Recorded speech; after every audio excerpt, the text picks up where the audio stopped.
ज्ञानदीप लावू जगी. ज्ञानदीप लावू जगी चॅनलला सबस्क्राईब करा आणि हो घंटी दाबायला विसरू नका. रामकृष्ण हरी. भीत नाही आता आपुल्या मरणा, दुःख होते जनान देखवे. भीत नाही आता आपुल्या मरणा, दुःख होते जनान देखवे. अमुचितो जाते ऐसी परंपरा, का तुम्ही दाताराने ना ऐसी. भजनी विक्षेपतेची पै मरण, न वजावा तो क्षण एक वाया.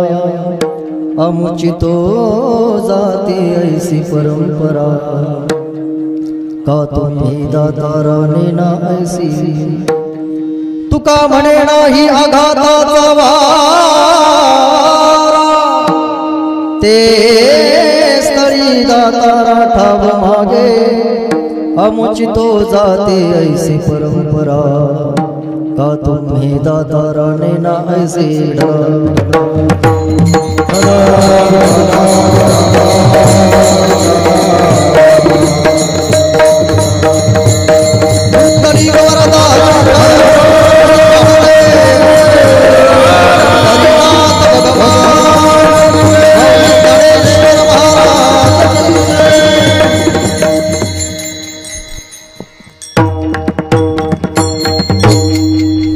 अलंकापुरी रम्य सिंहासनस्थं, पदं भोजते जस्फुरदिदेश.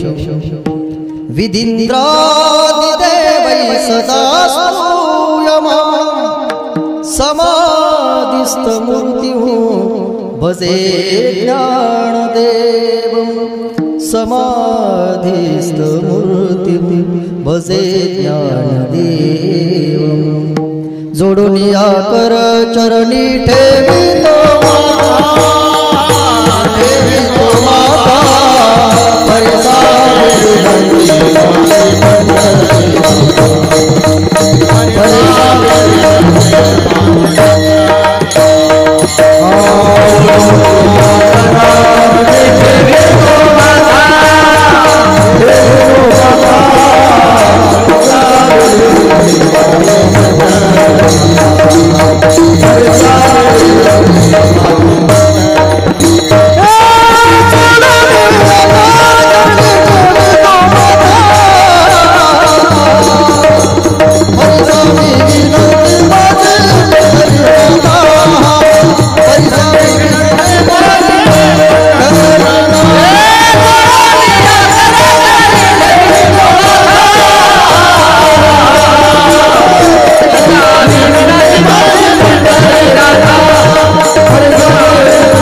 सोमोपंत तथा गुणजनतया मामा असे बोलती. नामे शंकर शंकरा शुभकरा, निसंग जो संगती. पुण्यश्लोकीचा पुण्यनगरीचा, मोते करा शोभतो. ऐशा संतवरा शुभकरा, दांडे करा दिदो माझी वाणी तुझे. वर्णी गुणरा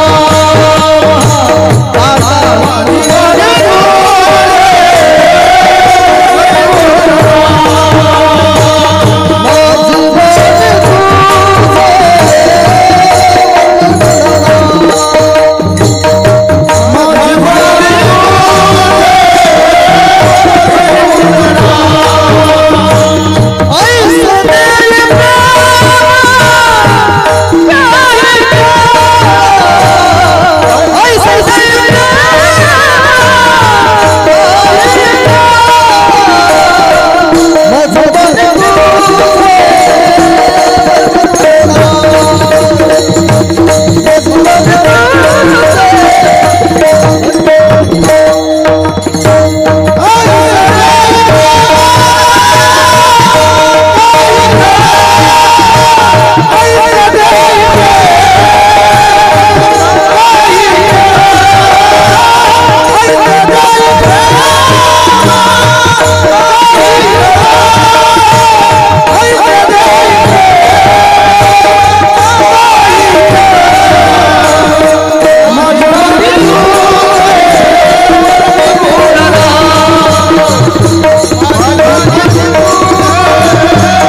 ज्ञानेश्वरा निवृत्ती उदारा सोपान देवा मुक्ताबाई नमो त्रिभुवन पावनी अद्यत्रय जननी देवासी सेवे लागे सेवक झालो तुमच्या लागलो निज चरणा अहो स्वामी तुकया देवा यावरी न करावा हे भीत नाही आता आपल्या मरणा दुःख होते जना न देखावे अमुची तो जाती ऐसी परंपरा का तुम्ही दातारा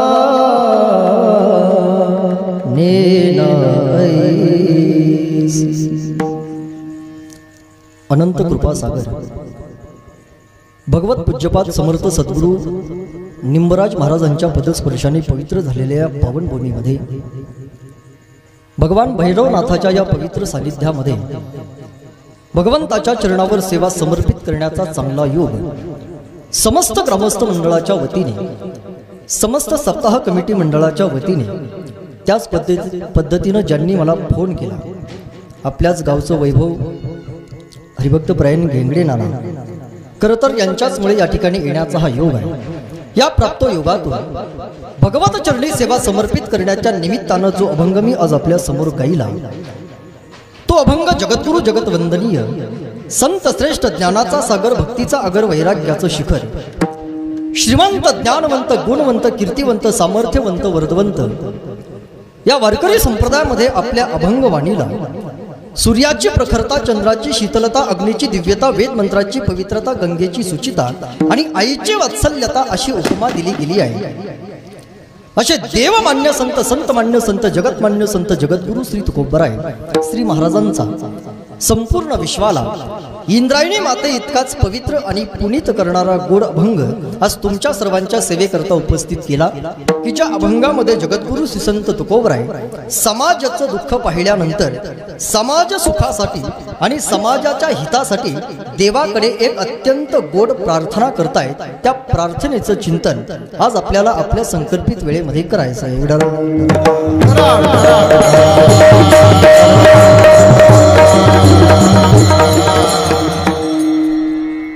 गायलेल्या अभंगाची अर्थपूजा बांधत असताना ज्या निमित्तानं हा धर्ममंडप बऱ्याच दिवसानंतर कीर्तन सभेसाठी सुसज्ज झालाय।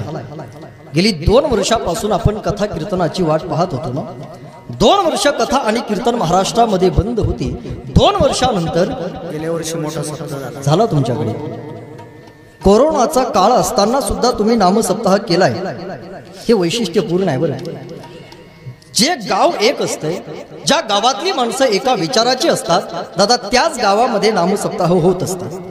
कोरोनाच्या काळामध्ये सुद्धा कोरोनाचं संकट आपल्या समोर उभं असतानाही आपण नामसप्ताहाची वसा आणि वारसा परमार्थाची साधना अत्यंत प्रेमानं तुम्ही गेल्याही वर्षी केली आहे। ही ऐकल्यानंतर खरोखर समाधान वाटलं बरं। कारण संबंध महाराष्ट्रामध्ये 2 वर्षापासून कथा कीर्तनासाठी आम्ही सगळे आसुसलेली माणसं आहोत। अरे वारकऱ्यातल्या वारकरी कथा कीर्तनासाठी कथा कीर्तनाची वाट वारकरी पाहिल याच्यात नवल नाही। 2 वर्षापासून कथा कीर्तनातला मी असं म्हणेल कथा कीर्तनासाठी वारकऱ्यातल्या गळ्यातला टाळ सुद्धा दादा 2 वर्षापासून रडताना आम्हाला दिसत होता। 2 वर्षात टाळानं सुद्धा वारी करता रडावं, 2 वर्षामध्ये भगवंता करता टाळानं सुद्धा रडावं। वारकरी संप्रदायातली ही फार मोठी अर्थात आपल्या जीवनामध्ये झालेली ती हानी आहे। 2 वर्ष कथा आणि कीर्तन दादा बंद होती। मी असं म्हणेल गेली 2 वर्षापासून संबंध महाराष्ट्रामध्ये दादा 2-3 संकट आपल्या समोर होती। पहिलं जे संकट होतं दादा ते कोरोनाचं होतं। दुसरं जे संकट होतं ते काही भागामध्ये बिबट्याचं होतं। तुमच्याकडे होतं का नाही मला माहित नाही, बिबट्याचं होतं आताही आहे। आणि बऱ्याच काळामध्ये मध्ये महाराष्ट्रावर दादा जे संकट होतं ते महापुराचं होतं। मला असं वाटतंय भगवंताने तुमची आणि माझी दादा घेतलेली ती परीक्षाच होती हो। कोरोना माणसाला एकत्र बसू देत नव्हता, बिबट्या एकट्याला फिरू देत नव्हता आणि महापूर परिवारातील माणसाला स्वस्त घरामध्ये बसू देत नव्हता। अर्थात याचं एकच कारण आहे दादा ही सगळी संकट आपल्याला भोगावी लागली मला असं वाटतं त्याचं कारण आहे आपल्याकडून सुद्धा दादा काहीतरी चुकलं असेल, आपण कुणाचा तरी द्वेष केला असेल, आपण कधीतरी कुणाची तरी निंदा केली असेल, आपण कुणाचा तरी मत्सर केला, काहीतरी आपल्याकडून चुकलं असेल. म्हणूनच 2 वर्ष आपल्याच माणसांपासून दादा आपल्याला आपली स्वतःची तोंड झाकावी लागली. 2 वर्ष आपण तोंडाला काय लावतोय?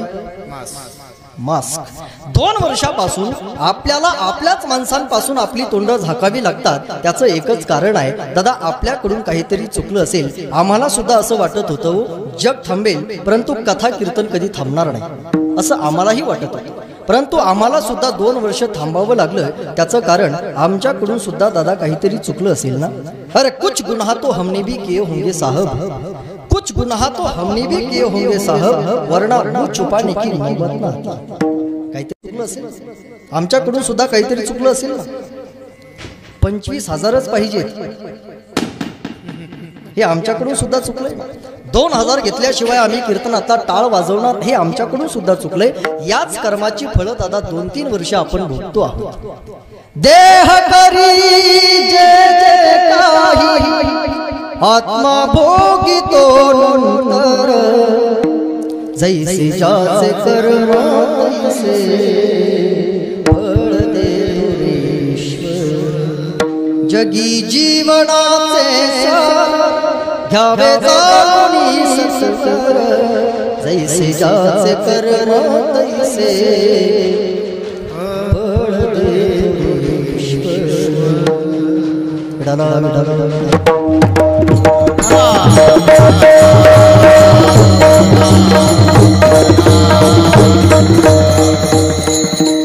केलेलं कर्म दादा प्रत्येक जीवाला भोगावं लागतंय. म्हणून 2 वर्ष आपण ज्या परमार्थाची वाट पाहत होतो, या वर्षी अत्यंत प्रेमानं आणि आस्थेनं तुम्ही नामसप्ताह या ठिकाणी संपन्न करत आहात. मला असं वाटतंय आपल्या या नामसप्ताहाचं 33वे वर्ष आहे. बरोबर आहे? बरोबर आहे. गेली 33 वर्षापासून ही नामसाधना तुम्ही करत आहात. मी असं म्हणेल ज्या वेळेला तुमच्या या नामसप्ताहाला दादा 50 वर्ष पूर्ण होतील त्यावेळेला आपण सगळे असणारच आहोत. काय म्हणालो मी? ज्या वेळेला या नामसप्ताहाला 50 वर्ष पूर्ण होतील त्यावेळेला आपण सगळे असणारच आहोत. ज्या वेळेला तुमच्या या नामसप्ताहाला 75 वर्ष पूर्ण होतील त्यावेळेला माईक सिस्टीम सुद्धा यांचीच असणार आहे. फार चांगली माईक सिस्टीम आहे. ज्या वेळेला तुमच्या या नामसप्ताहाला दादा 100 वर्ष पूर्ण होतील त्या दिवशी 4थ्या दिवसाचं कीर्तन तुम्ही माझंच ठेवणार आहात. बरोबर आहे? आणि ज्या वेळेला तुमच्या या नामसप्ताहाला 125 वर्ष पूर्ण होतील दादा त्यावेळेला विनेकरी सुद्धा हेच असणार आहेत. थांबणार आहात ना? क्या भरोसा है इस जिंदगी का, साथ देते नहीं किसी का, तो काया नगर घर सोता, एक दिन तो तुम्हें जाना है. तो का उद्याचं काय घेऊन बसले दादा? क्षणाचा सुद्धा माणसाचा भरोसा नाही. म्हणून ज्या ज्या वेळेला संधी मिळेल त्या त्या वेळेला माणसानं एवढा चांगला परमार्थ केला पाहिजे, एवढा चांगला परमार्थ केला पाहिजे की आपला परमार्थ पाहून कधीतरी पांडुरंगाला सुद्धा आपल्या घरी यावंसं वाटावं, आपल्या नामसप्ताहामध्ये यावंसं वाटावं, आपल्या परमार्थाचा गौरव त्या देवानं करावा. एवढा चांगला परमार्थ आहे तोपर्यंत माणसानं करून घ्यावं. कधी भगवंताचा निरोप येईल आणि कधी जावं लागेल दादा हे सांगता येते. अरे कोरोना सारखी संकट येतात, चालता बोलता आपल्या घरातली माणसं जाताना आपण पाहतो. कधी जावं लागेल आणि कधी अर्थात या मृत्यू लोकांमध्ये जिवंत किती दिवस राहावं लागेल कुणालाही दादा सांगता येणार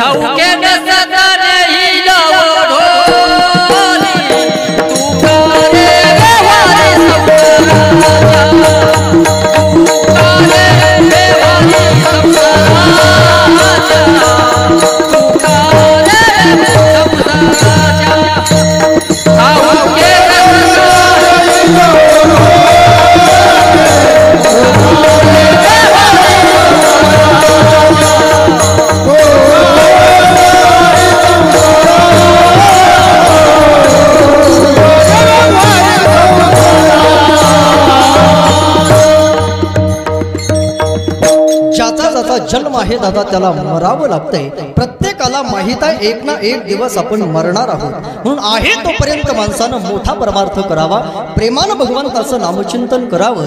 याच नाम सप्ताहामध्ये एक ना एक दिवस देव आपल्याला दर्शन दिल्याशिवाय राहणार नाही, फक्त परमार्थ तेवढा प्रेमानं करावा लागेल। 33 वर्षापासून परमार्थ करत आहात, ही तुमची नामसाधना तुमच्या जीवनामध्ये अशीच पिढ्यानपिढ्या चालू राहावी, अशी भैरवनाथाच्या चरणावर मी प्रार्थना करेल। तुम्हाला हा नामसप्ताह टिकून धरण्याकरता तुम्हा सगळ्यांना उदंड आयुष्य आरोग्य भैरवनाथानं प्रदान करावं, ही शुभकामना भगवंताच्या चरणावर व्यक्त करतो आणि अभंगाच्या पदापदाचं चिंतन करण्याकरता प्रवृत्त होतो। विठला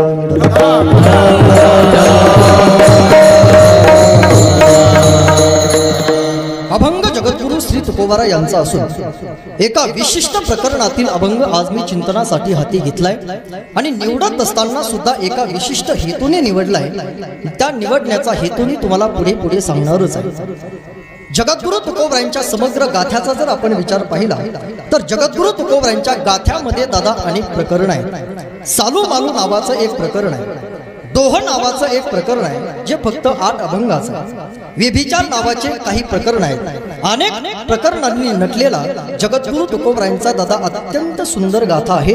या गाथ्यातील परचक्र नावाच्या प्रकरणातील अभंग आज मी तुमच्या समोर ठेवलाय की जो अभंग अत्यंत गोड आहे। दादा अभंगाची भूमिका जर आपण लक्षात घेतली, तुमचं लक्ष जर माझ्याकडे असेल तर अभंगाची भूमिका तुमच्या लक्षामध्ये येईल। अभंगाची भूमिका दादा अशी आहे, जगद्गुरु तुकोबरायांच्या साधनाची, जगद्गुरु तुकोबरायांच्या भजनाची महती ज्या वेळेला हिंदवी स्वराज्य संस्थापक लोकराजा शिवछत्रपतींच्या कानावर पडते, त्यावेळेला छत्रपती शिवाजी महाराजांना जगद्गुरु तुकोबरायांच्या सानिध्यामध्ये येण्याची इच्छा निर्माण होते।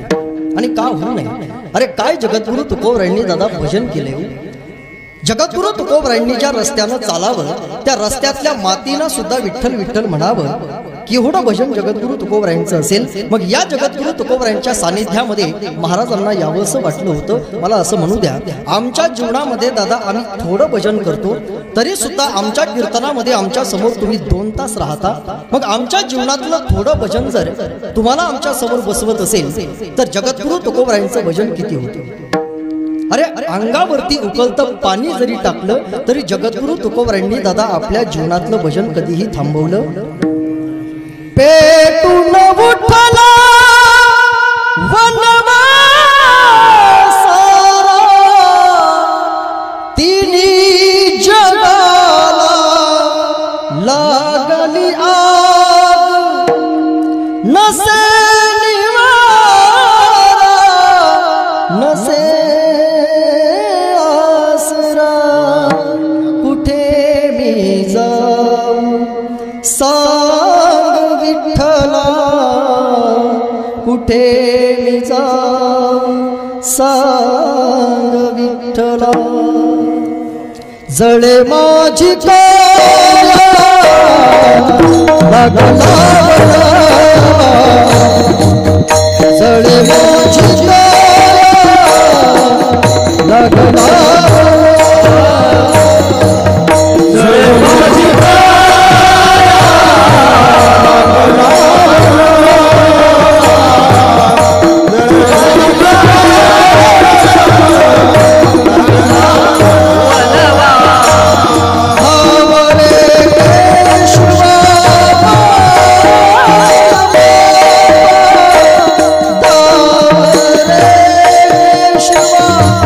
Oh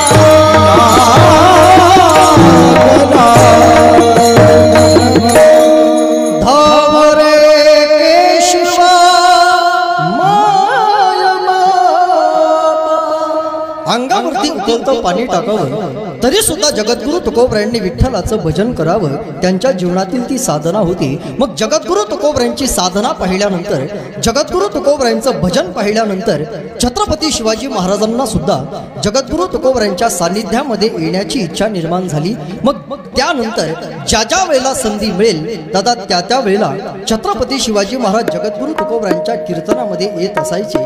अशा अभंगाची अर्थात भूमिका आहे. आपण पुढे पहा.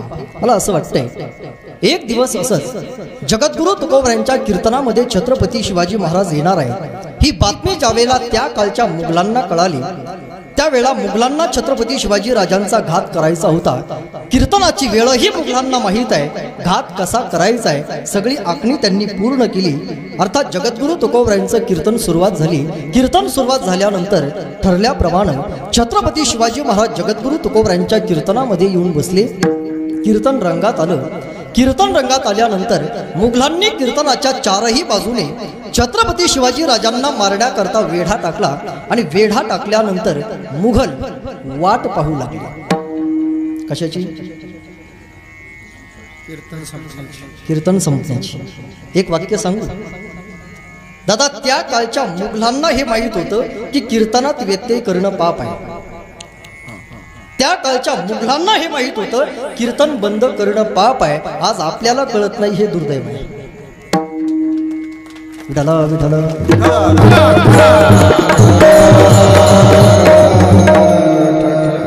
टाळ्या वाजवायच्याच असतील तर जोरात वाजवा.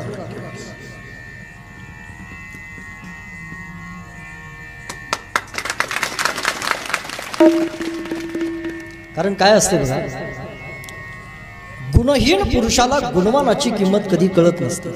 एखाद्या माणसाकडे जर एकही गुण नसेल तर तो गायका करता, वादका करता आणि कीर्तनकारा करता कधीही टाळी वाजवत नसतो. गुणहीन पुरुषाला गुणवानाची किंमत कधीही कळत नसते. वैकुंठवासी वैद्य बाबा पाठामध्ये आम्हाला सांगायचे, गुणहीन पुरुषाला गुणवानाची किंमत कळत नसते. बाबांचं दुसरं वाक्य असायचं, गुणवान गुणवानाचा द्वेष करतो. आणि बाबांचं तिसरं वाक्य असायचं, एखादा गुणवान असा असतो की तो सर्व गुण संपन्न असतो आणि सर्व गुण संपन्न स्वतः असताना सुद्धा तो लोकांचं कौतुक करतो, गुणवानाचं कौतुक करतो, परंतु असा लाखात एखादाच असतो. गुणवानाची किंमत कळण्याकरता सुद्धा गुणवान. एखाद्या कीर्तनकाराचं एखादं वाक्य ऐकल्यानंतर जर आपण कीर्तनकारा करता टाळी वाजवत असाल तर गायकाची एखादी चाल आवडल्यानंतर गायका करता टाळी वाजवावी, पखवाजा करता एखाद्या दिवशी एखादी टाळी वाजवावी. हा आपल्या जीवनातील दादा फार मोठा परमार्थ ठरेल. जाऊ द्या, सांगत होतो छत्रपती शिवाजी महाराज जगद्गुरु तुकोबरायांच्या कीर्तनामध्ये येऊन निवांत बसल्यानंतर मुघलांनी चारही बाजूने वेढा टाकला. वेढा टाकल्यानंतर कीर्तनातील लोकांनी मुघलांनी टाकलेला वेढा पाहिला आणि वेढा पाहिल्यानंतर कीर्तनातील लोकांची चलबिचल चालू झाली. कीर्तनातील लोक एकामेकाला खुनू लागले. मुघलांनी वेढा टाकलाय, आता आपला घात निश्चित होणार आहे, आता आपल्याला मरावं लागेल. कीर्तनातील प्रत्येक समाज मरणाला घाबरू लागला. कीर्तनातील लोकांची चलबिचल चालू झाली आणि कीर्तनात लोकांची झालेली चलबिचल जगद्गुरु तुकोबरायांच्या नजरेतून सुटली नाही. आणि जगद्गुरु तुकोबराय म्हटले, अरे माझ्या कीर्तनामध्ये व्यत्यय यावा, माझ्या कीर्तनामध्ये लोकांनी चलबिचल करावी. अरे असं नेमकं काय झालंय? म्हणून जगद्गुरु तुकोबरायांनी थोडासा कानोसा घेण्याचा प्रयत्न केला. कानोसा घेतल्यानंतर महाराजाच्या लक्षामध्ये आलं, अरे बापरे बाप, अरे आपल्या कीर्तनामध्ये परचक्र आलंय आणि या परचक्रामुळे छत्रपती शिवाजी राजांचा घात या ठिकाणी होणार आहे. चारही बाजूने मुघलांनी वेढा टाकलाय. नंग्या तलवारी फिरतायत, भाले फिरतायत आणि नंग्या तलवारींना पाहून, भाल्याला पाहून आज कीर्तनातील समाज मरणाला घाबरलाय. काय करावं? लोकांची झालेली अवस्था महाराजांना पाहवली नाही. त्या क्षणाला महाराजांच्या मुखातून 3 अभंग बाहेर पडले. त्याच्यातला पहिला अभंग आहे, न देखवे डोळा ऐसा आकांत, न देखवे डोळा ऐसा आकांत. जगद्गुरु तुकोबराय म्हटले देवा अरे माझ्या कीर्तनामध्ये मुघलांनी घात करावा अरे हे मला माझ्या डोळ्यानं पाहवल्या जाणार नाही। महाराजांच्या मुखातून दुसरा अभंग बाहेर पडला कायम्या मानावे हरिकथेचे फळ। अरे देवा हरिकथेचं हे फळ आहे करे तुझा अखंड आम्ही परमार्थ करावा अखंड तुझं भजन करावं आणि आमच्या कीर्तनामध्ये परचक्र यावं आमच्या कीर्तनातली लोक मरणाला घाबरावीत अरे हे आम्हाला पाहवल्या जाणार नाही।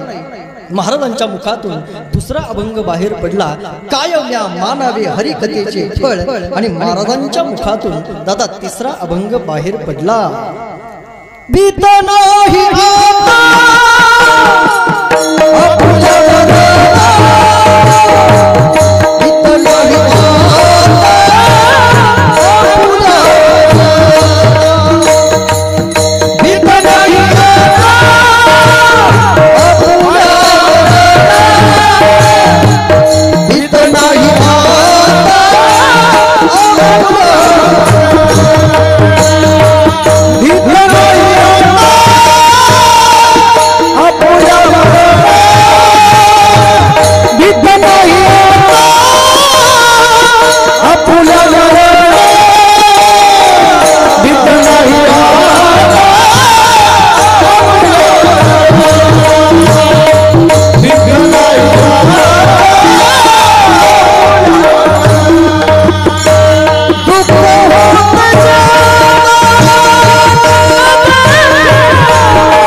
महाराजांच्या मुखातून दादा तिसरा अभंग बाहेर पडला देवा कीर्तनामध्ये परचक्र आलंय कीर्तनातील समाज अर्थात मरणाला घाबरलाय आम्ही मरणाला घाबरणारे नाही परंतु समाज घाबरलाय समाजाचं दुःख मात्र आम्हाला पाहवल्या जात नाही दुःख होते जना न देखवे आम्हाला मरण्याचं घाबरण्याचं काय कारण आहे महाराज म्हणतात दादा आम्ही मरणाला कधीही घाबरत नाही खरं तर एक वाक्य सांगेन आजचा अभंग निवडण्याचं कारण मी तुम्हाला शेवटी सांगणार होतो परंतु आता सांगून जातो जगद्गुरु तुकोबरांच्या काळामध्ये दादा जसं परचक्र आलं आणि परचक्र आल्यानंतर समाज ज्या वेळेला मरणाला घाबरला त्यावेळेला समाजाचं दुःख पाहिल्यानंतर समाजाचं दुःख घालवण्याकरता जगद्गुरु तुकोबरांनी त्या काळामध्ये देवाकडे प्रार्थना केली त्या प्रार्थना केलेला अभंग म्हणजे आजचा अभंग आहे 350 वर्षापूर्वी जसं परचक्र दादा आलं होतं तसं 2 वर्षापासून महाराष्ट्रावर सुद्धा कोरोनाचं फार मोठं परचक्रच आहे 2 वर्षापासून प्रत्येक माणूस मरणाला घाबरलाय म्हणून घाबरलेल्या जीवाला अर्थात दुःखमुक्त होण्याकरता देवाकडे केलेली प्रार्थना म्हणजे दादा आजचा अभंग आहे आम्ही मरणाला घाबरत नाही जी जी माणसं दादा परमार्थ करत असतात जी जी माणसं अखंड देवाची साधना करतात त्यांना मरण्याला घाबरण्याचं काय कारण आहे आता भय नाही ऐसे माझे आता भय नाही ऐसे माझे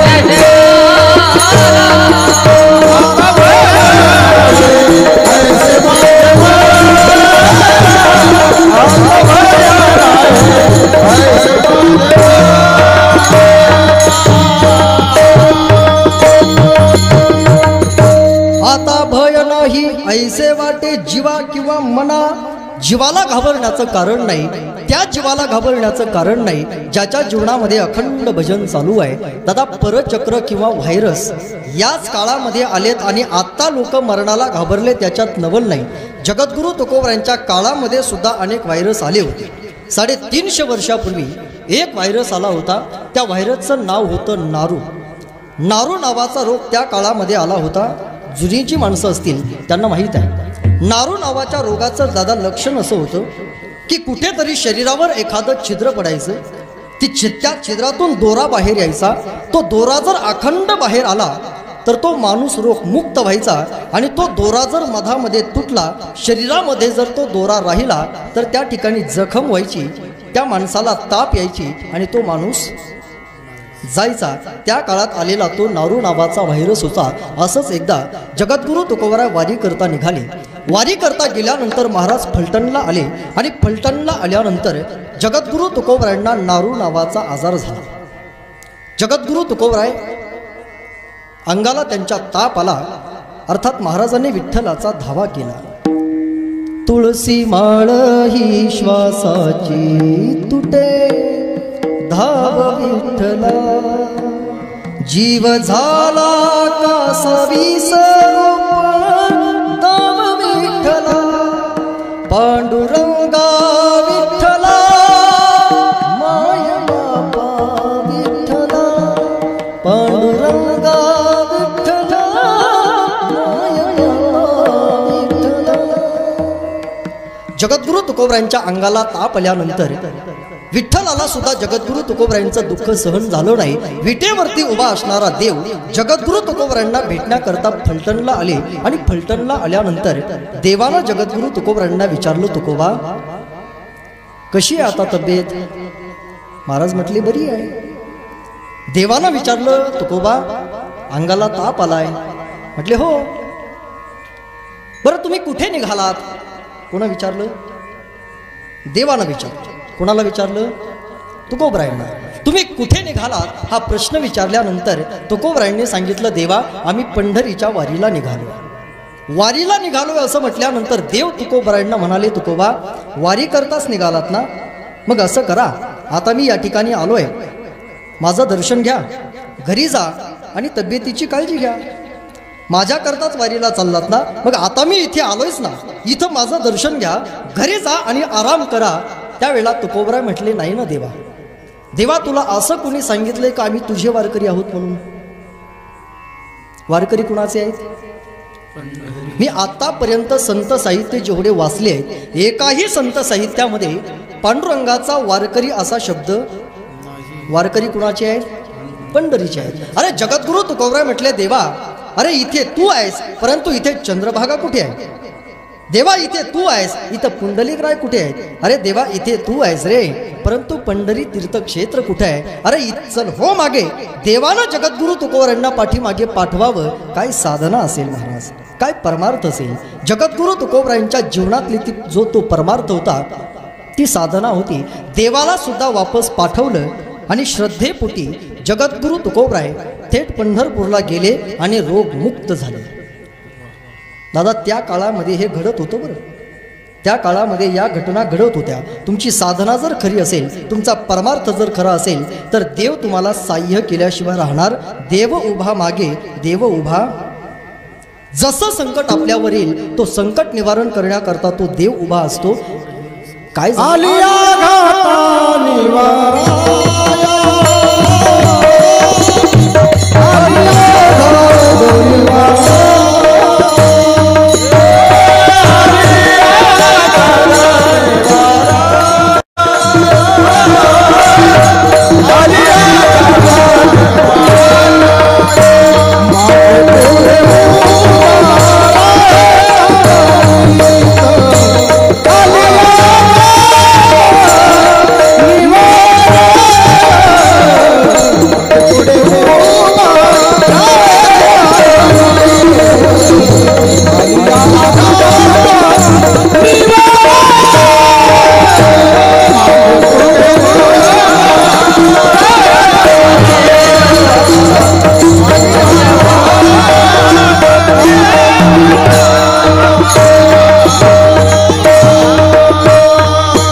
सांभाळ करावा. मी माझ्या जीवनातलं जिवंत उदाहरण देतो. बोलाचे गौरव कामा नये. मी माझं उदाहरण सांगतो. मी ज्यावेळेला 2001 साली आळंदीला वारकरी शिक्षण संस्थेमध्ये शिक्षण घेण्याकरता गेलो, त्यावेळेला माझं वय लहान होतं. म्हणजे त्यावेळेला मी लहान होतो, म्हणजे आता मोठा झालो असं त्याचा अर्थ नाही. परंतु 2001 साली ज्यावेळेला आळंदीला गेलो आणि चातुर्मासाकरता बोधे बाबांकडे पंढरपूरला 4 महिने राहिलो. 4 महिने राहिल्यानंतर एक दिवस माझ्या अंगामध्ये ताप आला. ताप आल्यानंतर बोधे बाबांच्या आश्रमामध्ये राहत असताना तिथला नियम असा होता की पहाटे 2:30-3 वाजता उठावं, चंद्रभागेचं स्नान करायचं आणि पांडुरंगाच्या काकड्याकरता विठ्ठलाच्या मंदिरामध्ये प्रत्येकानं जायचं. असं प्रत्येकाला सक्तीनं जावं लागत होतं. अर्थात एक दिवस माझ्या अंगाला ताप आला. ताप आल्यानंतर मला काकड्याला जावं वाटत नव्हतं, परंतु नियम होता, जावंच लागत होतं. मी त्या ठिकाणी गेलो. काकड्याला गेल्यानंतर मला उभं राहावल्या जात नव्हतं, म्हणून मी गरुड खांबाला टेकून असं खाली बसलो.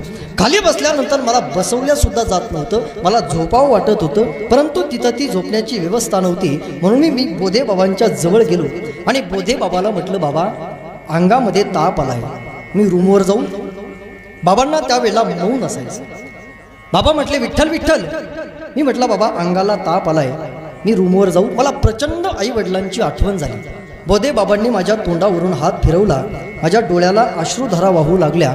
आणि बोधे बाबांना मी ज्यावेळेला असं म्हटलं, बाबा माझ्या अंगाला ताप आलाय, त्यावेळेला बोधे बाबांनी मला असं फिरवलं. फिरवल्यानंतर पांडुरंगाकडे माझं तोंड केलं आणि पांडुरंगाकडे तोंड केल्यानंतर बोधे बाबांनी मला सांगितलं, ताप हरण हे श्रीमुख. तू फक्त विठ्ठलाकडे पहा, तू विठ्ठलाचं भजन कर. ताप हरण हे श्रीमुख. जगातला कोणताही ताप अर्थात त्याचं रूप पाहिल्यानंतर निघून जातो. अर्थात ही आपल्या जीवनातली साधना असेल. आम्ही ज्यावेळेला दादा आळंदीला होतो, आम्ही आळंदीला असताना आमचे आई वडील आमच्या जवळ नसायचे. एखाद्या विद्यार्थ्याला जर ताप आला, आजही विद्यार्थी विश्वमौली ज्ञानोबरांच्या समाधी समोर जातो, समाधीचं रूप पाहतो, त्याच्या जीवनातला ताप कमी होतो. अर्थात ती माऊलींच्या जीवनात केलेली साधना आहे, आपल्या जीवनामध्ये केलेला तो परमार्थ आहे. फक्त डोळे भरून त्याचं रूप पाहावं, आपल्या जीवनातील तापच निघून जातो. तुझ्या समाधीच्या पुढं उभ आभाळ वाकलं, तुझ्या ज्ञान तेजा पुढं कोटी सूर्य फिक झालं. गाता देवा तुझी ओवी केली जीवाची काजळी, अंतरात ज्योत तेवली तूच देवा वाट धरली. घुमला गजर आभाळी ज्ञानराज माझी माऊली, पाहता रूप तुझं सीन हरपला. कधीतरी भैरवनाथाच्या समोर जावं आणि भैरवनाथाला म्हणावं, पाहता रूप तुझं सीन हरपला. गारवा मिळाला जेव्हा तापल्या जीवाला, जीवनाचा घाट उभा पार कराया हो, दिल सबळ माऊली. ज्ञानराज माझी माऊली, ज्ञानोबा माऊली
तुझ्या पाऊली.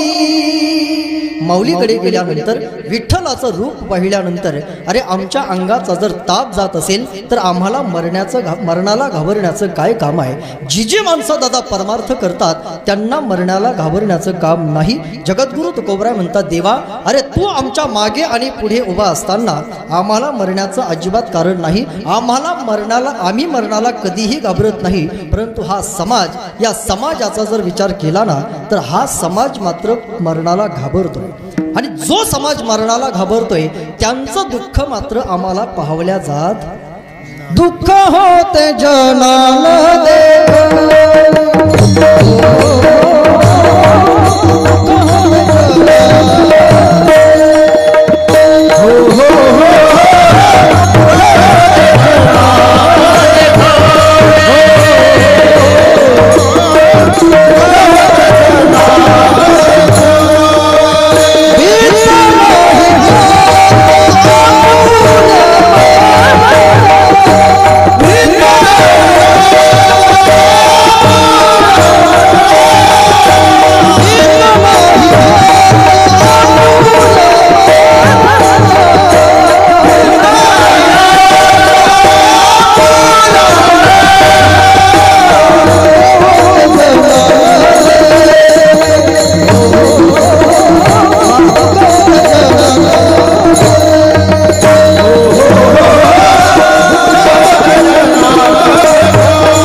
तुकोबरायांनी म्हणावं दुःख होते जना न देखवे. आम्ही मरणाला नाही घाबरत, समाज मात्र दादा मरणाला घाबरतोय. त्याचं कारण आहे जगद्गुरु तुकोबरायच्या विचाराच्या उंचीवर गेले, त्या विचाराच्या उंचीवर मात्र समाज नाही. आपण त्या विचाराच्या उंचीवर नसल्यामुळे आपण मरणाला घाबरतो. संत महात्मे दादा कधीही मरणाला घाबरत नाहीत. त्याचं कारण आहे जगद्गुरु तुकोबराय म्हणतात देवा अरे आम्ही अशा ठिकाणावर उभे आहोत, आम्ही अशा जागेवर उभे आहोत की या जागेवरून यमाला नेण्याचा अजिबात अधिकार नाही. म्हणून प्रेमानं तुम्ही ऐका, मी अत्यंत महत्वाचं तुम्हाला सांगेल. जी माणसं दादा परमार्थ करत असतील, जी माणसं कीर्तन ऐकत असतील, जी माणसं कीर्तन करत असतील, कीर्तन करता करता, भजन करता करता, ज्ञानेश्वरी वाचता वाचता जर एखाद्याला मरण आलं, एखाद्याला मरण जर आलं तर त्यांना नेण्याकरता यम कधीही येत. मग कोण येत आहे? महेश महाराज कोण येत आहे? काय झालं बघा, यम दरबारामध्ये एक दिवस असा प्रश्न निर्माण झाला की जी माणसं नेहमी कीर्तन ऐकतात, जी माणसं कीर्तन करतायत त्यांना नेण्याकरता नेमकं कोणी जावं. त्यावेळेला यमानं सगळ्या दूतांना जवळ बोलावलं आणि दूतांना जवळ बोलावल्यानंतर यम दूतांच्या कानामध्ये सांगू लागला, तुका म्हणे कानी यम सांगे दूताशी. तुका म्हणे कानी यम सांगे दूताशी, नका जाऊ तया गावा. ज्या ठिकाणी कीर्तन चालू आहे त्या ठिकाणी अर्थात यमदूतांना जाण्याचा अधिकार नाही. मग अर्थात ज्या ठिकाणी कीर्तन चालू आहे दादा त्यांना नेण्याकरता यम नाही. शास्त्रकार असं म्हणतात त्यांना नेण्याकरता विष्णू दूत येत असतात. मरावं प्रत्येकालाच लागतं ना. मग आपल्याला नेण्याकरता यम यावे की आपल्याला नेण्याकरता विष्णू दूत यावे हे आपली आपण ठरवायचं असते. ज्याचा ज्याचा जन्म आहे त्याचं मरण तर निश्चित आहे ना. मरणाचे दादा 8 प्रकार आहेत. मी नेहमी सांगत असतो 4 प्रकारानं सर्वसामान्य माणसं मरतात आणि 4 प्रकारानं साधू जात असतात. सर्वसामान्य माणसाचा जाण्याचा पहिला प्रकार आहे त्याला हत्या असं म्हणतात. काही काही माणसाची दादा हत्या होते आणि माणसं जातात. ज्यांची हत्या होते त्यांना नेण्याकरता यमच येत असतात. काही काही माणसाची हत्या होत नाही, काही माणसं आत्महत्या करतात. मग जी माणसं आत्महत्या करत असतील त्यांना नेण्याकरता सुद्धा विष्णुदूत नाही तर यमच येतात. काही माणसाला अकाली मरावं लागतं. कोरोनासारखं संकट येतं, महापुरासारखं संकट येतं आणि डोळ्या देखत चालता बोलता माणसं आपल्या डोळ्या देखत जाताना आपण पाहतो. अर्थात अकाली माणसाला मरावं लागतंय. 2 वर्षामध्ये इतकी चांगली चांगली माणसं गेली आहे. परमार्थातली सुद्धा कीर्तनकार असतील, गायनाचार्य असतील, मृदुंगाचार्य असतील, इतकी चांगली माणसं या 2 वर्षामध्ये मध्ये गेली आहे. आता देवाला म्हणावं असं वाटतं, देवा अरे आता अंत नको रे पाहू. अरे इतकी चांगली चांगली माणसं कोरोनामध्ये गेली आहेत, त्यांचं दुःख, त्यांच्या परिवाराचं दुःख आम्हाला पाहवल्या जात नाही. किती दिवस तू आमचा अंत पाहणार आहेस? अंतकार देवा पाहासी असा उजेडात साऱ्या हरवल्या दिशा न भेदाटली उरी गोठली तरी कोरडा ह्यो किनारा.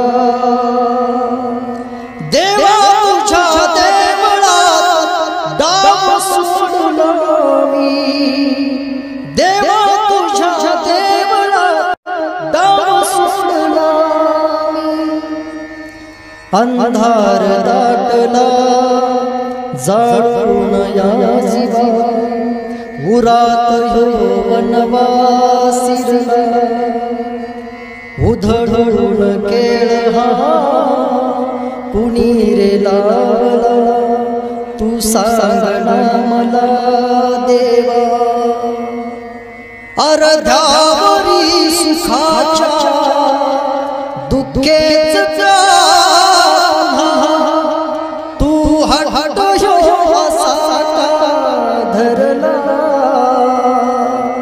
देवा तुझ्या देवळात डाव सोडलो मी, देवा तुझ्या देवळात डाव सोडलो मी. काही माणसं कोरोनाने गेली, काही माणसं महापुरामध्ये गेली. अकाली माणसाला मरावं लागतंय. सर्वसामान्य माणसाचा मरणाचा तिसरा प्रकार आहे आणि सर्वसामान्य माणसाचा मरणाचा चौथा प्रकार दादा त्याला काल मरण असं म्हणतात. वय झाल्यानंतर माणसं मरतात. मरणाला त्या माणसानं घाबरावं जी माणसं आत्महत्या करतात, अर्थात त्यांना नेण्याकरता यम येत असतात. जी माणसं खऱ्या अर्थानं यमाला घाबरत असतील, अर्थात ती माणसं कधीही आत्महत्या करणार नाही. अखंड त्यांनी त्यांच्या जीवनामध्ये परमार्थ करावा. साधू आपल्या जीवनामध्ये आत्महत्या करत नाहीत, साधू आत्मत्याग करत असतात. काही साधू आत्मत्यागानं जातात, काही साधू आत्मसमर्पणानं जातात, काही साधू आपल्या जीवनामध्ये समाधी घेतात आणि काही साधू महानिर्याण करतात. महानिर्याण कशाला म्हणावं सांगेल मी तुम्हाला. ज्ञानेश्वरी वाचता वाचता जर एखाद्याला मरण येत असेल दादा ते महानिर्याण आहे. भजन करता करता जर एखाद्याला मरण येत असेल ते महानिर्याण आहे, महानिर्याण आहे. कीर्तन करता करता जर एखाद्याला मरण येत असेल त्याच्या जीवनातलं दादा ते फार मोठं महानिर्याण आहे. महानिर्याण त्याला म्हणावं. चालता बोलता मरणाचा कुठलाही त्रास न होता आपलं जीवन संपावं याला महानिर्याण असं म्हणतात. आपला श्रीगोंदा तालुका आहे ना, श्रीगोंदा तालुक्यामध्ये येळपणे नावाचं एक गाव आहे, माहिती आहे तुम्हाला? जवळ आहे. मग येळपणे नावाच्या गावामध्ये गिरमकर नावाचा एक परिवार आहे. वैकुंठवासी हरिभक्तपरायण नामदेव महाराज पठाडे यांच्या शिष्य परिवारांपैकी तो गिरमकर नावाचा परिवार आहे. त्या परिवारामध्ये एक म्हातारा आणि म्हातारी होती. फार पूर्वीचा तो काळ नाही, 30-35 वर्षापूर्वीचा तो काळ असेल. त्या म्हातारीच्या जीवनामध्ये तिचा नियम असा होता, पतीने जेवल्याशिवाय ती अन्नाचा कणही घेत नव्हती. ज्या ज्या वेळेला पती वारीला निघेल ती स्त्री त्याच्या पतीबरोबर अखंड वारी करायची. अखंड तिचं जीवन पतीच्या सेवेमध्ये रत झालं. एक दिवस दोघंही आजारी पडले. आजारी पडल्यानंतर म्हातारा एका रूममध्ये आणि म्हातारी एका रूममध्ये, अर्थात आपल्या मुलांनी दोघालाही वेगवेगळ्या रूममध्ये ठेवल्यानंतर म्हाताऱ्याची घटका जवळ आली. म्हाताऱ्याची घटका जवळ अर्थात मुलं ज्यावेळेला त्या म्हातारीला औषध किंवा गोळी देण्याकरता जात होते त्यावेळेला म्हातारी एकच प्रश्न विचारत होती की त्यांनी काही खाल्लंय का. त्यांनी जर काही खाल्लं नसेल तर मी गोळी सुद्धा घेणार नाही असं ती म्हातारी म्हणत होती. म्हाताऱ्याचा काळ जवळ आला. म्हातारा गेला. म्हातारा गेल्यानंतर मुलं म्हातारीकडे आले आणि म्हातारीला मुलांनी सांगितलं, आई दादा गेले, दादा गेले असं सांगितल्यानंतर म्हातारी म्हटली, जावंच लागतं. ज्याचा ज्याचा जन्म आहे त्याचं मरण निश्चित आहे. मग त्याच्यात एवढं वाईट काय वाटायचं. घरच्यांना वाटलं होतं म्हातारी रडेल, म्हातारी टाहो फोडेल. म्हातारी रडली नाही, म्हातारीने टाहोही फोडला नाही. म्हातारी फक्त मुलांना एवढंच म्हणाली, लेका हो ते गेलेत ना, आता फक्त मला त्यांच्यापर्यंत घेऊन चला. मुलानं म्हातारी उचलली, म्हाताऱ्याजवळ आली, आणली. म्हातारीने म्हाताऱ्याला डोळे भरून पाहिलं. डोळे भरून पाहिल्यानंतर म्हातारीने वर देवाकडे पाहिलं आणि म्हातारी देवाला म्हटली, देवा, अरे अखंड जीवनभर यांना सोडून कधी अन्नाचा कण खाल्ला नाही, पाण्याचा घोट घेतला नाही आणि आता यांना तू घेऊन गेलास, मग यांच्या पाठीमागे मला काय फक्त जेवायला ठेवलंयस का? तू जर खरंच देव असशील, तू खरंच जर देव असशील तर आत्ताची आत्ता तू मला घेऊन जाशील, असं म्हातारीने म्हटलं. म्हातारीने म्हाताऱ्याच्या पायावर डोकं ठेवलं आणि म्हातारीने त्याच ठिकाणी आपला प्राण सोडला. याला महान निर्याण असं म्हणावं. चालता बोलता माणसाला मरण आलं पाहिजे. बोधले महाराजांच्या फडावर दत्ता महाराज आंबेडकर नावाचे एक साधू आहेत, ते कीर्तनकार आहेत. त्यांची आई ज्या वेळेला शेवटची घटका दादा मोजत होती त्यावेळेला त्या आईनं दत्ता महाराजांना असं सांगितलं, दत्ता अरे इकडे. दत्ता महाराज आईच्या जवळ गेले आणि आई दत्ता महाराजांना म्हणाली, दत्ता अरे लेका, माझी शेवटची घटका जवळ आली रे, मला कधी मरण येईल हे सांगता येणार नाही. दत्ता, माझी अशी अपेक्षा आहे, तू हरिपाठ म्हणावास, तू हरिपाठ म्हण, असं आईनं सांगितल्यानंतर दत्ता महाराजांनी हरिपाठ म्हटला. हरिपाठ पूर्ण झाला. हरिपाठ पूर्ण झाल्यानंतर आई दत्ता महाराजाला म्हटली, दत्ता अरे हरिपाठ तर लेखा पूर्ण झालाय रे, एखादी गवळण म्हणतोस का? आईनं सांगितलं, दत्ता गवळण म्हण. दत्ता महाराजाने गवळण म्हणायला सुरुवात केली. पाहिला पाहिला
तेने वेधियले मन, तेने वेधियले मन, तेने वेधियले मन. पहिला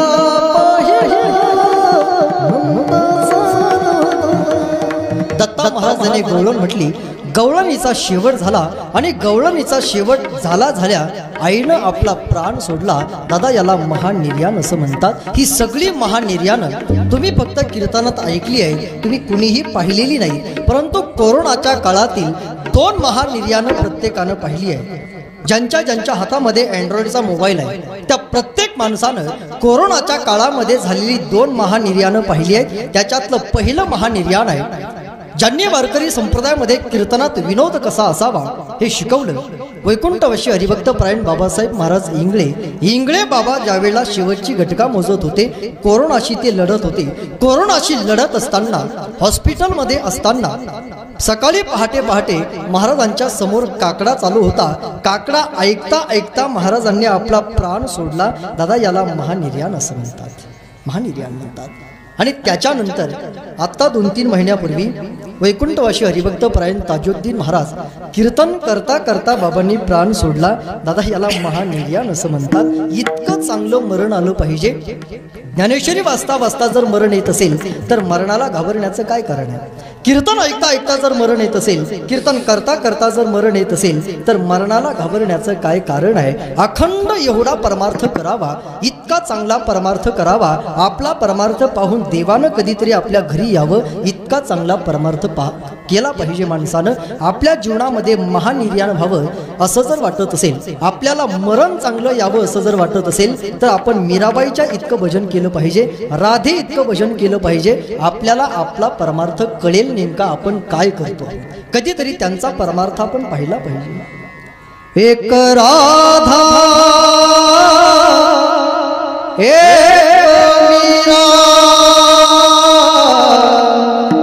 दोनों ने शाम को चाहा अंतरिया दोनों की चाह में बोलो एक प्रेम दीवानी एक दरस दीवानी एक प्रेम दीवानी एक दरस दीवानी. मीरा ने बन में ढूंढा राधा ने मन पाया. कधीतरी एवढा परमार्थ आपण करावा. आपल्या जीवनामध्ये दादा महानिर्याण होईल. जी जी माणसं अखंड परमार्थ करतात ती माणसं कधीही मरणाला घाबरत नाही. जगद्गुरु तुकोबराय म्हणतात, देवा अखंड तुझं चिंतन करतो, आम्ही मरणाला घाबरत नाही, समाज मरणाला घाबरतोय. अरे आम्ही मरणाला का घाबरत नाही त्याचं कारण आहे, अरे आमचे पूर्वज आणि आमच्या जातीची माणसं सुद्धा कधी मरणाला घाबरले नाहीत. आम्हाला मरणाला घाबरण्याचं काय कारण आहे. अभंगाच्या दुसऱ्या ऐसी परंपरा ऐसी परंपरा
दुसऱ्या चरणामध्ये महाराज सांगतायत, आमुचितो जाती ऐसी परंपरा. आम्ही अशा परंपरेतले आहोत की ज्या परंपरेमध्ये आजपर्यंत कुणीही मरणाला घाबरलं नाही. भक्त प्रल्हादाला मारण्याचे अनेक प्रयत्न झाले, परंतु भक्त प्रल्हाद आपल्या जीवनामध्ये मरणाला कधीही घाबरला नाही. जी माणसं अखंड परमार्थ करतात त्यांच्या जातीतली आम्ही असल्यामुळे महाराज सांगतात आम्ही मरणाला घाबरत नाही. आमुचितो जाती ऐसी परंपरा. महाराज म्हणतात, अरे आमच्या जीवनातलं मरण तेच आहे रे ज्या दिवशी आमचा टाळ थांबतो. आमच्या जीवनातलं मरण तेच आहे ज्या दिवशी आमचं कीर्तन थांबतंय. आमच्या जीवनातलं मरण ते आहे ज्या दिवशी आमचा परमार्थ थांबतो. परमार्थ जर थांबत असेल, कीर्तन थांबत असेल, भजन जर थांबत असेल, आमच्या जीवनातली साधना ज्या दिवशी थांबेल ते आमच्यासाठी मरण आहे. भजनी विक्षेप तेची पै मरण. भजनामध्ये आणि कीर्तनामध्ये जर व्यत्यय येत असेल ते आमच्या जीवनातलं मरण असल्यामुळे आम्हाला मरण्याचं घाबरण्याचं काहीही कारण नाही. आमच्यासाठी ते मरण आहे.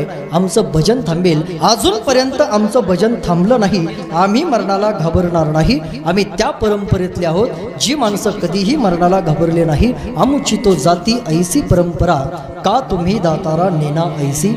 संकल्पित वेळेमध्ये अभंगाच्या 3 चरणाचा भावार्थ तुमच्या पुढे ठेवला. उरलेल्या शेवटच्या चरणाचा भावार्थ संकल्पित वेळेमध्ये 4 वाजेपर्यंत पाहू. कारण गावामध्ये आल्या आल्या संयोजक मंडळानं मला सांगितलं, नानांनी सुद्धा मला सांगितलं की महाराज तुम्हाला पुन्हा पुन्हा जर आमच्या कीर्तन परिसरामध्ये कीर्तनाला जर येण्याची इच्छा असेल तर कीर्तन जास्त वेळ का लांबू नका, 4 उरकून घ्या. ठरलं म्हणजे ठरलं. परंतु एकदा वारकरी संप्रदायाच्या नियमानं मोठ्या प्रेमानं मिळून भजन करा. एक गोष्ट लक्षात ठेवा, कीर्तन सुरू झाल्यापासून मी मध्ये एकदा सुद्धा विठ्ठल विठ्ठल अजिबात म्हटलं नाही.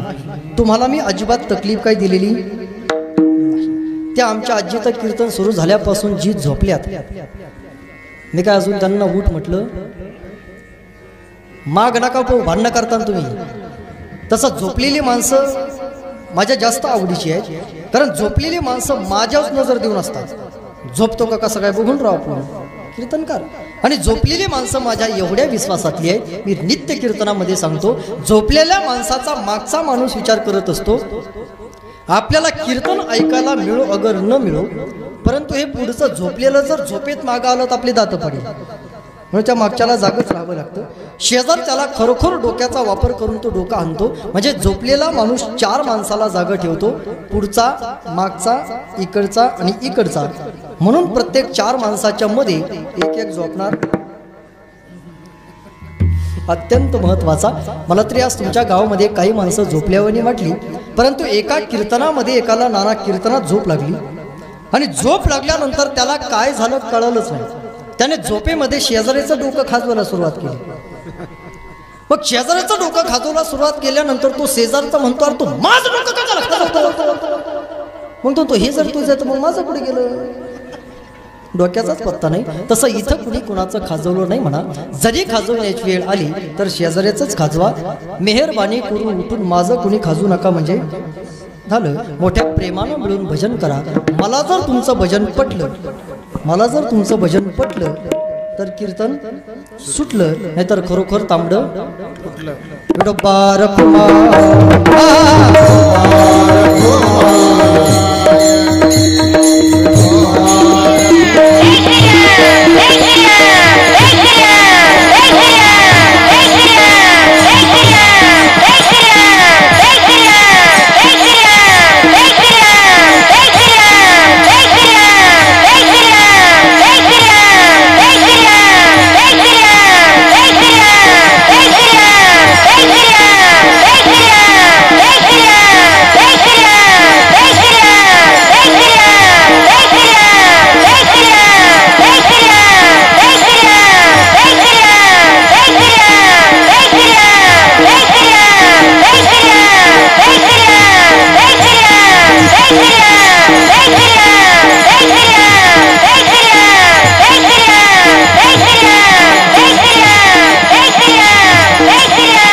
विमानाला पाहून असं वाटलं होतं की आता असंच वैकुंठाला जावं. भीत नाही आता आपुल्या मरणा, दुःख होते जनान देखवे. आमुची तो जाते ऐसी परंपरा, का तुम्ही दाता राणीना ऐसी. जगद्गुरु तुकोबराय शेवटी म्हणतायत, तुका म्हणे नाही आघाताचा वारा, ते स्थळी दातारा ठाव मागे. देवा आम्हाला अशा ठिकाणावर तो नेऊन ठेव की ज्या ठिकाणी कुठल्याही प्रकारचा आघाताचा वारा आमच्या जीवनावर येणार नाही, आमचं कधीही भजन थांबणार नाही. अशा ठिकाणावर तो आम्हाला नेऊन ठेव. कितीही कोरोनासारखे संकट आले तरी आमच्या जीवनातलं भजन मात्र थांबलं नाही पाहिजे. अशा ठिकाणी आम्हाला तो नेऊन ठेवावं. जगद्गुरु तुकोबराय गोड प्रार्थना देवाकडे करतायत. संकल्पित वेळेमध्ये अभंगाच्या 4ही चरणाचा भाव तुमच्या समोर ठेवलाय. अभंगाचा सगळा अर्थ सांगितल्यानंतर तो अगदी असाच असेल असा माझा दावा नाही, असा माझा अहंकारही नाही. जगद्गुरु तुकोबरायांनी जशी बुद्धी दिली त्या पद्धतीनं महाराजांच्याच अभंगाला न्याय देण्याचा अल्पसा प्रांजळ आणि केविलवाना प्रयत्न केलाय. परचक्र प्रकरणातील एक सुंदर अभंग आज आपल्या समोर होता. कोरोना काळामध्ये आपण जीवन जगणारी माणसं आहोत. कोरोनाचं संकट आपण सगळ्या डोळ्यानं पाहिलंय. खरं तर बऱ्याच लोकांच्या जीवनामध्ये आपल्या घरातली चांगली माणसं गेली आहेत. काही घरं दादा अशी आहेत की त्या घरामध्ये माणूस नावाचा प्राणी सुद्धा शिल्लक राहिला नाही. अशी काही घरं आहेत त्या घरामध्ये कुणीच शिल्लक राहिलं नाही. फार मोठं संकट कोरोनामुळे प्रत्येकजण या मृत्यूलोकामध्ये उपभोगतो आहे. कोरोनाचं परचक्र आपल्यावर आलं. 2 वर्ष आपलं भजन कीर्तन थांबलं होतं. जगद्गुरु तुकोबरांच्या काळामध्ये सुद्धा परचक्र आलं. त्या परचक्रातून समाजाला मुक्त करण्याकरता देवानं जशी जगद्गुरु तुकोबरांना जशी देवाकडे प्रार्थना केली तसं या नामसप्ताहामध्ये कोरोनाचं संकट या जगातून निघून जावं याच्याकरता आपण देवाकडे प्रार्थना करावी याच्याकरता आजच्या अभंगाची निवड होती. खरं तर झालेले शिवा भगवंताच्या चरणावर समर्पित करतो. जाता जाता एक सांगतो, एकामेकावरती प्रेम करा. प्रेमानं प्रेम वाढेल, द्वेषानं द्वेष वाढेल. कुणाचा तरी द्वेष करत बसण्यापेक्षा एकामेकावरती प्रेम करा. अर्थात मी असं म्हणेल, मुलानं आई वडिलांवरती प्रेम करावं हा त्याच्या जीवनातील तो धर्म असेल. शिष्यानं गुरुवरती प्रेम करणं हा शिष्याच्या जीवनातील धर्म आहे. मुलानं आई वडिलावरती प्रेम करणं हा त्याच्या जीवनातील धर्म आहे. सासूने सुनेवरती प्रेम करावं, सुनेनं सासूवरती प्रेम करावं.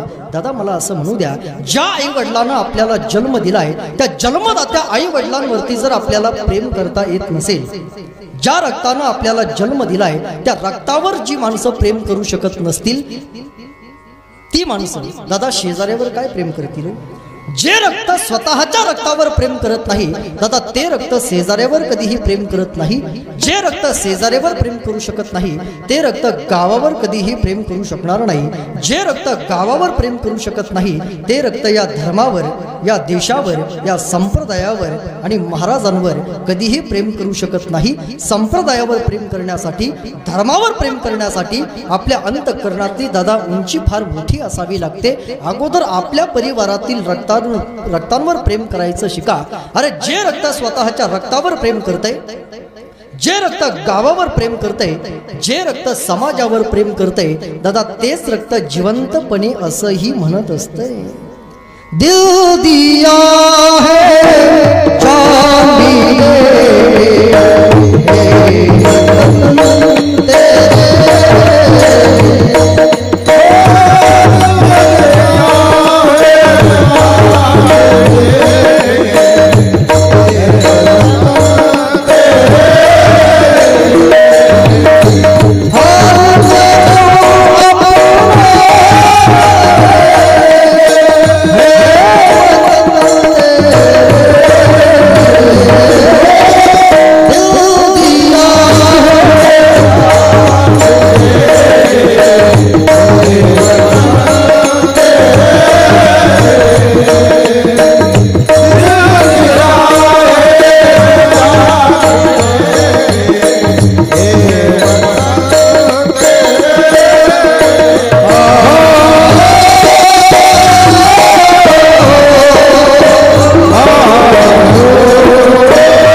वतन काय पुढे ए वतन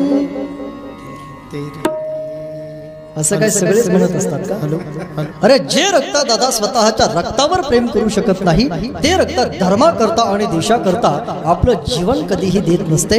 अरे 20-20 22-22 वर्षाची मुलं धर्माकरता आणि देशाकरता सीमेवरती उभे राहतात आणि या धर्माकरता आणि देशाकरता आपलं जीवन देतात. याला जीवन जगणं असं म्हणतात. तलवारों सरवार दिए अंगारों में जिस्म जलाया तब जाके कही हमने सर पे ये केसरी रंग सजाया मेरे ज़मीन अफ़सोस नहीं जो तेरे लिए सो दर्द सहे महफूज रहे तेरी आन सदा चाहे जान मेरी रहे न रहे मेरी ज़मीन महबूब मेरे नस नस में तेरा इश्क बहे फीका न पड़े कभी रंग तेरा जिस मुंह से निकल के खून कहे तेरी मिट्टी में मिल जावा तेरी खेतों में लहरावा इतनी सी है दिल की आरज़ू तेरी नदियों में बह जावा तेरी खेतों में लहरावा इतनी सी है दिल की आरज़ू.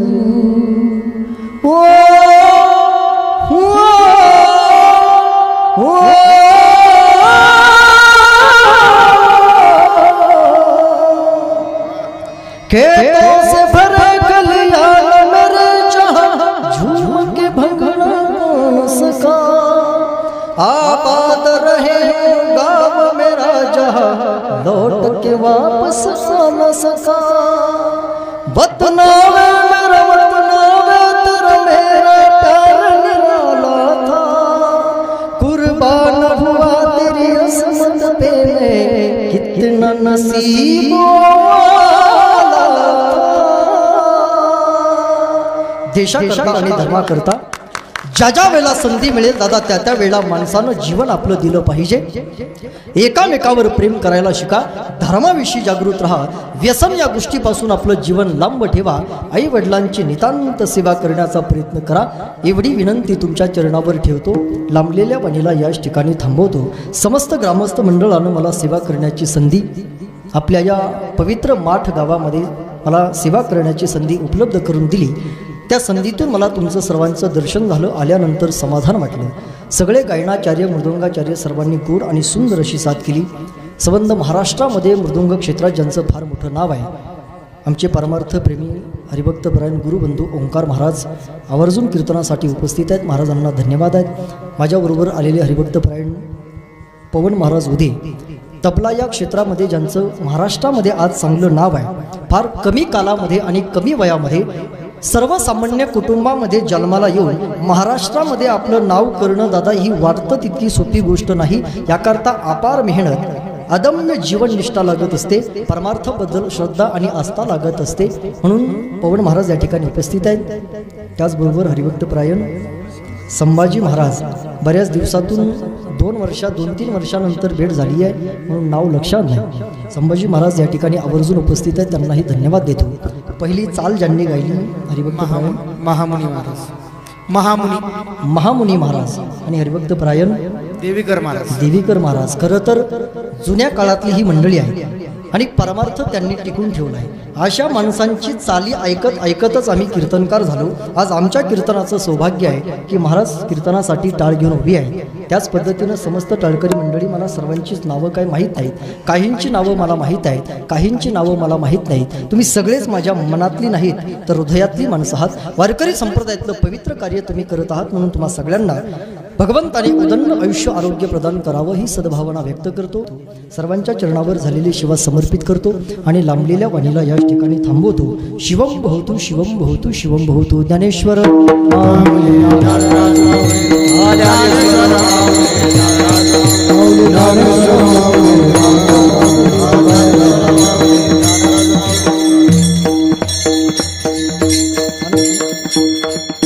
विठ्ठल जय